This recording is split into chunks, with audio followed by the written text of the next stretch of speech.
విజయవాడలో సమతా సభకు సర్వం సిద్ధమైంది. ప్రపంచంలోనే అతిపెద్ద అంబేద్కర్ విగ్రహాన్ని ఏపీ సీఎం జగన్ ఇవాళ ఆవిష్కరిస్తారు. ఈ సభకు 1,50,000 మందికి పైగా వస్తారని ఎంపీ విజయసాయిరెడ్డి చెప్పారు.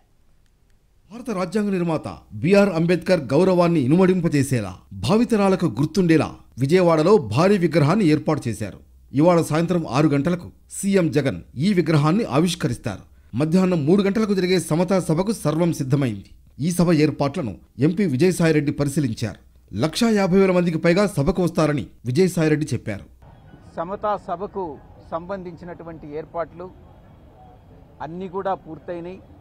రాష్ట్ర వ్యాప్తంగా ఉన్నటువంటి దళిత సోదరీమణులు, పార్టీ అభిమానులు 1,50,000 పైచిలకు ఈ యొక్క సభకు హాజరవుతారని అంచనా వేస్తున్నాం.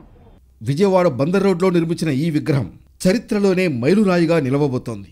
చారిత్రక స్వరాజ్ మైదానంలో నిర్మించిన అంబేద్కర్ విగ్రహానికి మరెన్నో ప్రత్యేకతలున్నాయి. 18.81 ఎకరాల్లో అంబేద్కర్ స్మృతివనాన్ని ఏర్పాటు చేశారు. 85 అడుగుల ఎత్తులో నిర్మించిన కాంక్రీట్ పీఠంపై 125 అడుగుల అంబేద్కర్ విగ్రహాన్ని అత్యాధునిక పద్ధతుల్లో నిర్మించారు. మొత్తం 210 అడుగుల ఎత్తులో ఈ నిర్మాణం ఉంటుంది. ఇక్కడ విగ్రహంతో పాటు చుట్టూ మరెన్నో సదుపాయాలు కల్పించారు. దీన్ని మొత్తం కలిపి బిఆర్ అంబేద్కర్ స్వరాజ్ మైదాన్గా పేరు మార్చారు.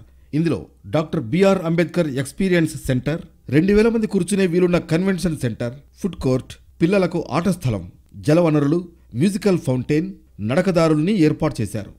ప్రపంచంలో ఇప్పటికీ state of the art museum అంటే ప్రస్తుతానికి ఇదే.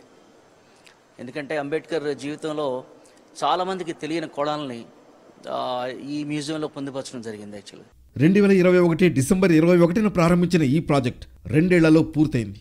ఇక్కడ పెట్టిన 125 అడుగుల అంబేద్కర్ విగ్రహం పూర్తిగా స్వదేశంలోనే తయారైంది. స్టీల్ ఫ్రేమింగ్, కాంస్య క్లాడింగ్తో తయారు చేశారు. ఈ విగ్రహం పీఠం బౌద్ధ శిల్పకళ యొక్క కాలచక్ర మహామండలంగా రూపొందించారు. అంబేద్కర్ స్మారక చిహ్నం ముందు భాగంలో 6 జలవనరులు ఏర్పాటు చేశారు.